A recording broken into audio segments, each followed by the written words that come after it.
Federal public sector unions have been at odds with the government after it said it would force public servants to work in the office 3 days a week starting September 9th.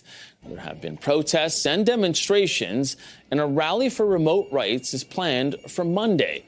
This is a divisive topic. Now, while the government officials contend a return to the office will improve performance of each department, the union obviously has been pushing back on that. We'll hear from the union in just a moment, but first we're joined by the Deputy Clerk of the Privy Council, Christiane Fox. Thank you very much for joining us. Appreciate you being here. So the union's argument has been that they've done the job for a number of months now, and they've been doing it well from home. So why force them back into the office for one more day a week? I would start by saying that many public servants have been working in the office 5 days a week through the pandemic and after. So we have a very diverse workforce across the country, around the world. And so I think we have to have this conversation taking that into account. We've got nurses on First Nations reserves. We've got border agents. So I think I would start with that. And I do agree that there has been some productive work at home while people were working through the pandemic and beyond. I would agree that in some instances, on an individual basis, productivity hasn't not necessarily gone down. However, we have to look at it from the performance of organizations and the public service in serving Canadians. And I think that when we look at the totality of our work, we do feel there are enormous benefits from public servants working together in the office, learning by observation, collaborating on hard issues, getting through complex policy challenges or operational challenges. And I think that that has been impacted by a workforce that has been working at home. Has it been a lack of productivity? Has there been a drop in productivity?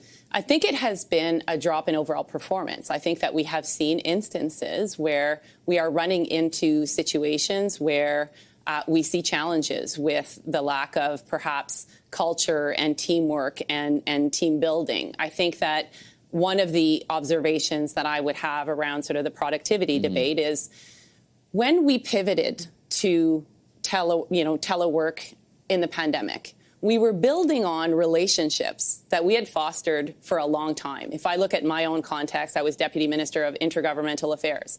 I was able to pivot in the pandemic and work online and remote because I had invested a lot into the team and in the relationships.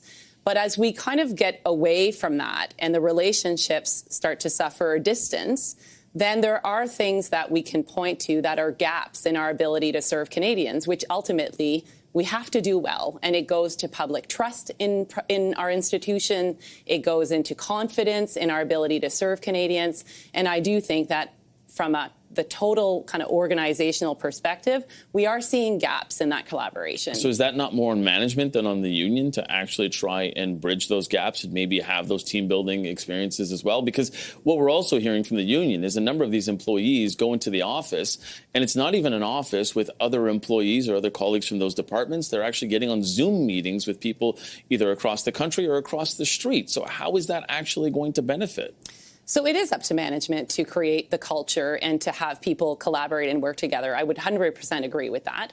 And I think that the work that we have done is actually trying to create a space where when people come back, they can actually collaborate. They can get away from Zoom meetings. We in our organizations have in-person meetings every day to start the day, to triage who's doing what are the issues that we have to manage. That's very hard to do from simply a Zoom call. It's the conversations that happen in and out of meetings. It's the learning by observations for new public servants who are starting with an organization. And it's part of the kind of onboarding and learning. So I would agree that is up to management to create those conditions.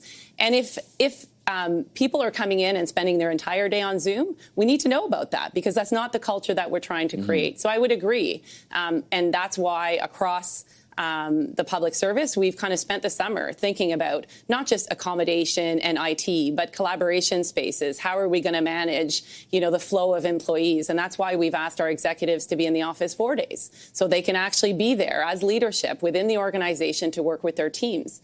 And we are still committed to hybrid. We still see a value in that. And that's why we're going at 3 days for employees and 4 days for executives. So are you saying that the union has not flagged the issues to you of some of these employees who are going in and are on Zoom? Because you said, if that's an issue, we want to know about it. I mean, they've been saying this in the media for months now. Have you not heard about it on the ground then? What I'm saying is that when people, we are hearing that, and we are seeing and making changes as these things occur. But the broader return starts on Monday. So as we kind of go through this new process and the kind of 3 days a week, we want to hear both from our employees and unions about some of the challenges that we're seeing so we can address them. Ultimately, we want people to come in and contribute positively. We want them to be part of a public service. And I think that the confidence, the trust, how we serve Canadians, we do that better as a team. Public service is a team sport. There's no challenge that will be managed by an individual person. And the last thing I would say is, for a long time early in my career, I was in communications, and I sat next to a group that did policy work. It had nothing to do with my day-to-day. Right. But the interaction that I had from that group, I learned about policy development. I learned about some of their challenges. I was able to better understand my role vis-a-vis theirs. I would argue that there's still benefit in being around people that have the ultimate objective of serving Canadians and their organizations. Okay, we're going to have to leave it there. Deputy Clerk of the Privy Council, Christiane Fox, thank you so much for being with us. We really appreciate that. Now,